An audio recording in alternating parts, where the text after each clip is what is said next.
الحمد لله نحمده ونستعينه ونستغفره ونعوذ بالله من شرور أنفسنا ومن سيئات أعمالنا من يهده الله فلا مضل له ومن يضلل فلا هادي له وأشهد أن لا إله إلا الله وحده لا شريك له وأشهد أن محمدا عبده ورسوله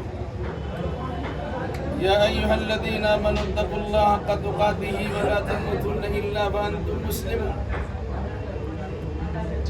يا أيها الناس اتقوا ربكم الذي خلقكم من نفس واحدة وخلق منها زوجها وبث منهما رجالا كثيرا ونساء واتقوا الله الذي تساءلون به والأرحام إن الله كان عليكم رقيبا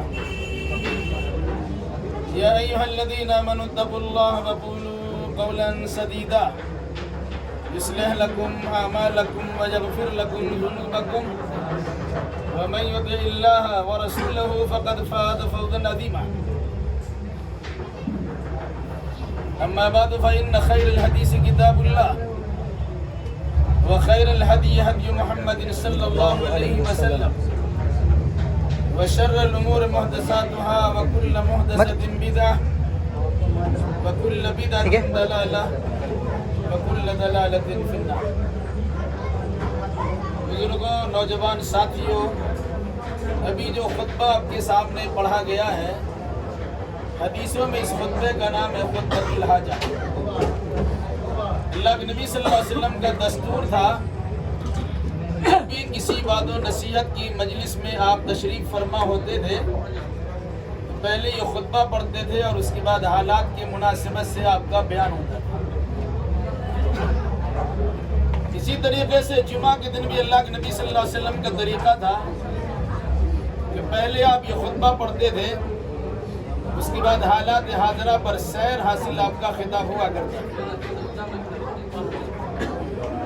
اسی طریقے سے عیدین کے موقع پر بھی اللہ کے نبی صلی اللہ علیہ وسلم کا دستور تھا کہ پہلے آپ یہ خطبہ پڑھتے تھے اور اس کے بعد عیدین کے احکام و مسائل بیان کیا کرتے تھے.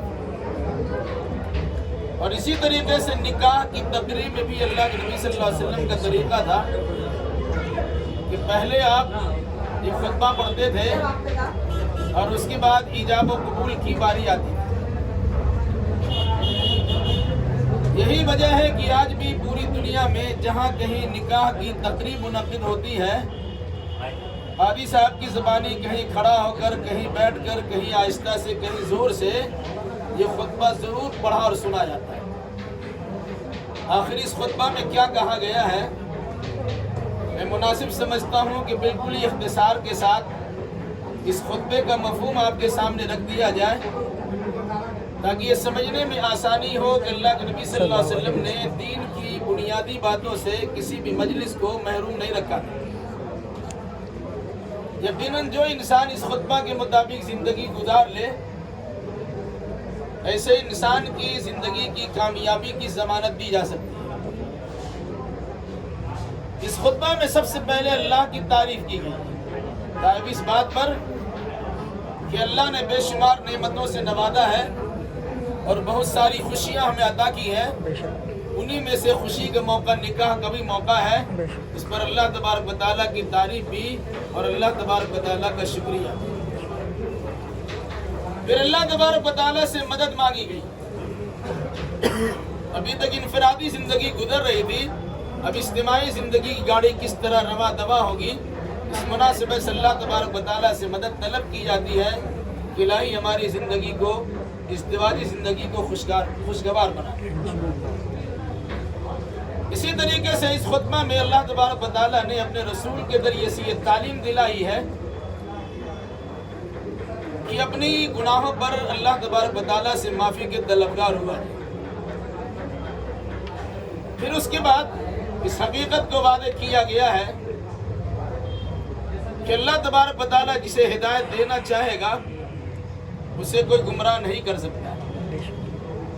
اور اگر کسی بدنصیب انسان کے لیے ہدایت کا دروازہ بند کر دیا گیا ہو تو دنیا کے سارے مبلغین مصلحین مل کر بھی ان کی اصلاح نہیں کر سکتے، انہیں راہ راست پر لا نہیں سکتے.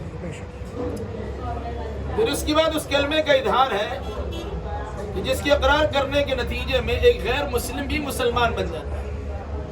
وہ کلمہ ہے اشہد اللہ الہ الا اللہ وحدہ لا شریک لہ واشہد ان محمدا عبدہ ورسولہ۔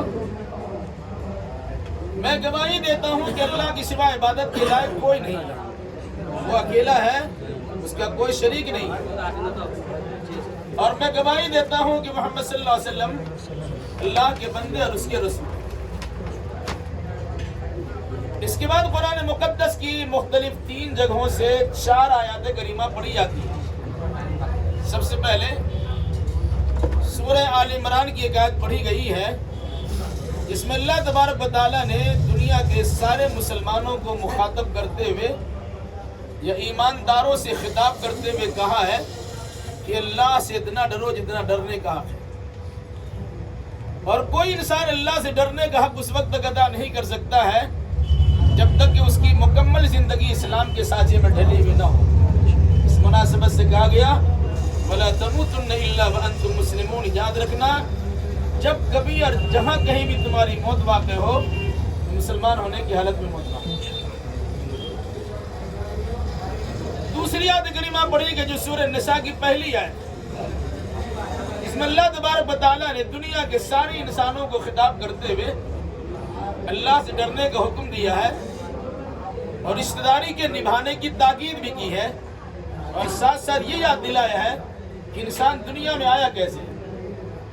اللہ نے آدم علیہ السلام کو پیدا کیا، انہی کے بائیں پسلے سے حضرت حوا کو نکال دیا، ان دونوں کے میل ملاپ سے تناسل کا سلسلہ جاری ہوا، بے شمار مرد و عورت پر مشتمل انسان کو دنیا میں پھیلا دیا گیا۔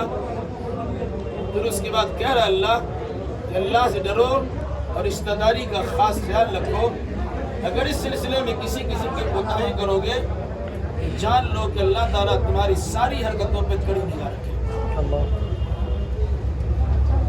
تیسری اور چوتھی آیت کریمہ پڑھی گئی جو سورہ احزاب کی آیت ہے، اس میں اللہ تبارک و تعالیٰ نے پھر ایک بار اہل ایمان کو، ایمان کے دعوے داروں کو مخاطب کرتے ہوئے کہا ہے اے ایمان والو اللہ سے ڈرو، اور جب بھی بولو تو بالکل سچی پکی باوزن بات بولا۔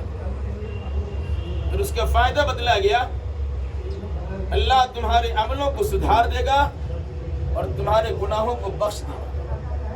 اور اس کے بعد کیا کہ فرمایا کہ جو انسان صرف اللہ کی عبادت کرتا ہے اور وہ عبادت محمد الرسول اللہ صلی اللہ علیہ وسلم کے طریقے کے مطابق بجا لاتا ہے فقد فاز فوزا عظیما، وہ انسان بڑی کامیابی کو حاصل کرے۔ اس کے بعد خطبہ کا بالکل اخیر حصہ میں بعد تمام باتوں میں سب سے بہترین بات کتاب اللہ یعنی قرآن مقدس کی بات ہے، اور تمام طریقوں میں سب سے بہترین طریقہ محمد الرسول اللہ صلی اللہ علیہ وسلم کا طریقہ ہے جس کا نام حدیث اور سنت ہے، اور تمام چیزوں میں سب سے بدترین چیز دین میں اپنی جانب سے کسی نئی چیز کی ایجاد و شروعات ہے جنہیں شریعت کی اصطلاح میں بدعت کہا جاتا، وَكُلُّ بِدْعَةٍ ضَلَالَةٍ وَكُلُّ ضَلَالَةٍ فِي النَّارِ، ہر بدعت گمراہی ہوتی ہے اور گمراہی کا انجام جہنم کے سوا کچھ نہیں۔ یہ ہے خطبہ مسنونہ جو نکاح کے موقع پر بھی پڑھا جاتا ہے۔ 1.5 منٹ آپ غور چاہیے۔ جن آیاتوں کو خطبہ مسنونہ میں شامل کیا گیا ہے ان آیاتوں میں بطور خاص اللہ سے ڈرنے کا حکم۔ علماء اس کی حکمت یہ بتلاتے ہیں کہ انسان کو معمولی تکلیف پہنچتی ہے تو اللہ کی رٹ لگاتا ہے، اللہ کا مالا جپنا شروع کرتا ہے، ٹھیس لگ جائے الہی تکلیف کو دور کر دے، خوب اللہ کرتا ہے۔ لیکن جب انسان کو خوشی حاصل ہوتی ہے تو بھولے نہیں سماتا۔ شادی بیاہ کی تقریب بھی خوشی کی تقریب ہے۔ اس موقع پر یہ یاد دلایا گیا کہ شادی ہو یا غمی اللہ سے ڈر کر اسے انجام دینے کی کوشش کرنا، کہ ایسا نہ ہو کہ اپنی خوشی کی خاطر شریعت اسلامیہ کی دھجیاں اڑا کے رکھ دو، یہ کسی بھی صورت میں مناسب نہیں ہے، بلکہ اللہ تبارک و تعالیٰ سے ڈر کے زندگی گزارنے کی کوشش کرنا۔ انفرادی زندگی تمہاری جیسی گزری اب اجتماعی زندگی کی شروعات کرنے جا رہے ہو، تو اللہ سے ڈر کی زندگی گزارے۔ اسی خطبہ کی یاد میں جہاں انسان کی نئی زندگی کی شروعات ہو رہی ہے وہاں انسان کو موت یاد دلایا گیا۔ مقصد یہ ہے کہ انسان موت کو سامنے رکھے کہ مرنا ضرور ہے اور اللہ کی بارگاہ میں پہنچنا بھی ضرور ہے۔ اسی خطبہ کی یاد بھی یہ تعلیم بھی دی گئی کہ جب بھی بولو تو بالکل سچی پکی بات بولا کرو۔ آپ سنتے ہیں دلہا سے پوچھا جاتا ہے کہ فلاں بچی کا نکاح فلاں کی وکالت و ولایت میں اور فلاں فلاں کی گواہی میں اتنے مہر کے بعد آپ سے کیا گیا، آپ نے قبول کیا؟ دلہا کہتا ہے میں نے قبول کیا۔ قرآن کہتا ہے کیا کہہ رہے ہو، ذرا سوچ سمجھ کے جب تم کہو گے میں نے قبول کیا اس کا مطلب کچھ اور ہوتا ہے۔ مطلب ہوتا ہے جو کھاؤ گے وہی کھلانا ہوگا، جو پہنتے ہو اپنی اسٹینڈرڈ کے مطابق اس کو وہی پہنانا ہوگا، جہاں رہتے ہو اپنی سہولت کے مطابق وہی رکھنا پڑے گا، اس لڑکی کے دکھ درد میں تم کو شامل ہونا پڑے گا، اس کی خوشی کا بھی تمہیں خیال کرنا پڑے گا، وہ اس کی پوری ذمہ داری نبھانے کے لیے تیار ہو۔ صداقت و سچائی پر مشتمل گفتگو کرتے ہوئے لوگوں کے سامنے کہو میں نے قبول کیا۔ اور اگر سب کے سامنے اقرار تو کر لیا اور بعد میں انکار ہوتا ہے، سستی اور غفلت ہوتی ہے، اس سے پہلے اللہ تبارک و تعالیٰ یاد دلا چکا ہے ان اللہ کان علیکم رقیبا، اللہ تمہاری ساری حرکتوں پہ کڑی نگاہ رکھے۔ اس مناسبت سے نکاح کا پیغام، نکاح کو خطبہ در حقیقت محتاج زندگی گزارنے کا ایک پیغام۔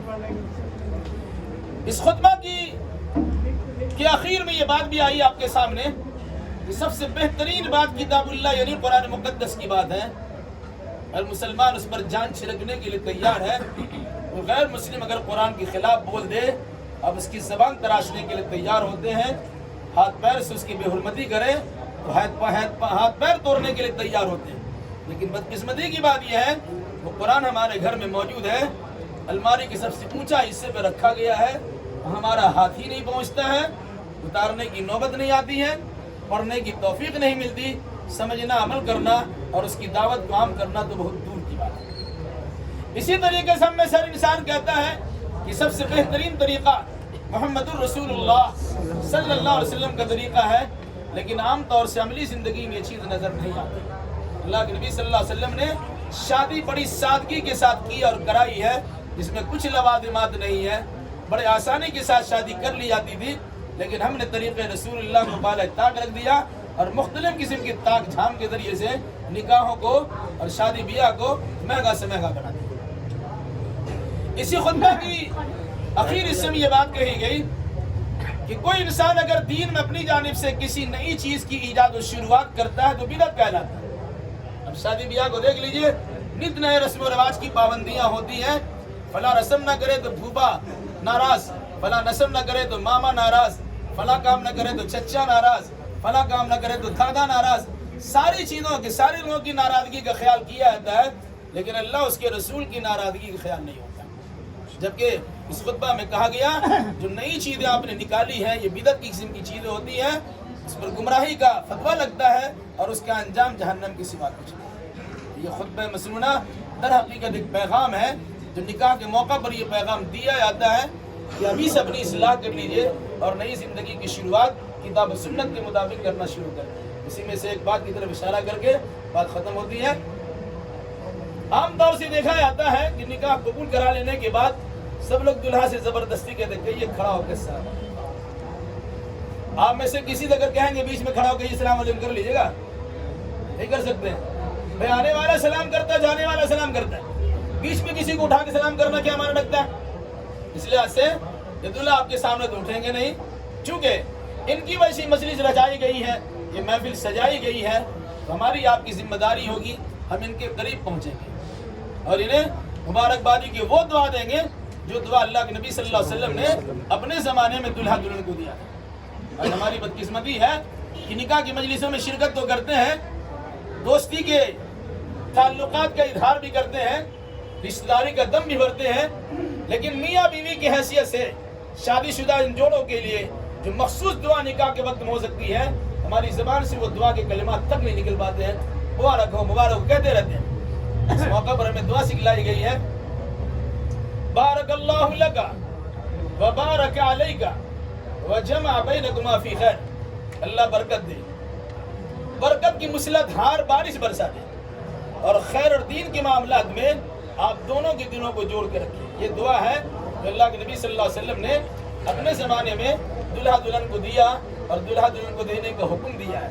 دلہا کے پاس آپ موجود ہیں، یعنی ان کلمات کے ذریعے سے مبارکبادی پیش کیجیے گا۔ دلہن کے پاس وہی جا سکیں گے جو ان کے محرم رشتہ دار ہے، کسی اور کو جانے کی اجازت نہیں ہوگی۔ اس اللہ تعالیٰ سے دعا کیجیے الہی جو نکاح بھی پڑھایا جا رہا ہے تو اپنے فضل و کرم سے مسعود و میمون بنا دے، بابرکت بنا دے، ان دونوں کے دلوں میں الفت و محبت پیدا کر دے، دونوں خاندان کے اندر الفت و محبت کی جو جگہ دے، ان دونوں کو اور ہم سبوں کو زندگی کے تمام تر شعبہ جات میں کتاب اللہ اور سنت رسول اللہ کے مطابق عمل کرنے کی توفیق نصیب فرما۔ اقول قولی ھذا واستغفر اللہ لی ولکم ولسائر المسلمین وآخر دعوانا ان الحمد للہ رب العالمین۔ اللہ اکبر کبیرہ، کہاں ہے گواہ لوگ دے رہے ہیں؟ ایک یہاں ہے اور بچی کا نام کیا ہے؟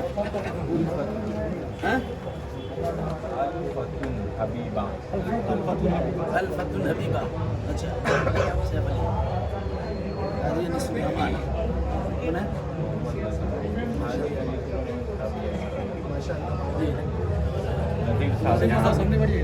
آ جائیں اللہ لڑکی والد کا نام کیا ہے؟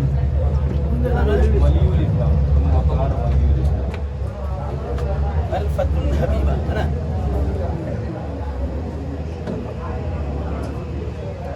عزیزہ الفتن حبیبہ بنت خندکار ولی الاسلام،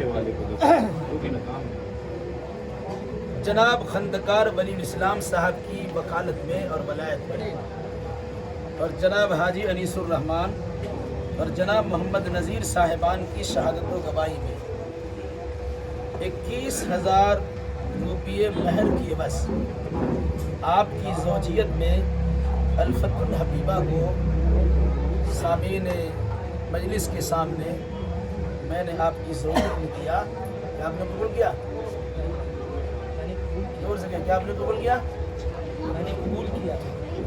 بارک اللہ لکا وبارک علیکا وجمع بینکما فی خیر، آمین کہیے۔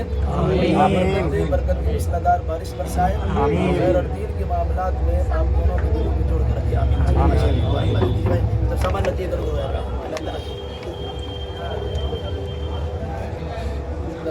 Epa, anche fuori fuori da.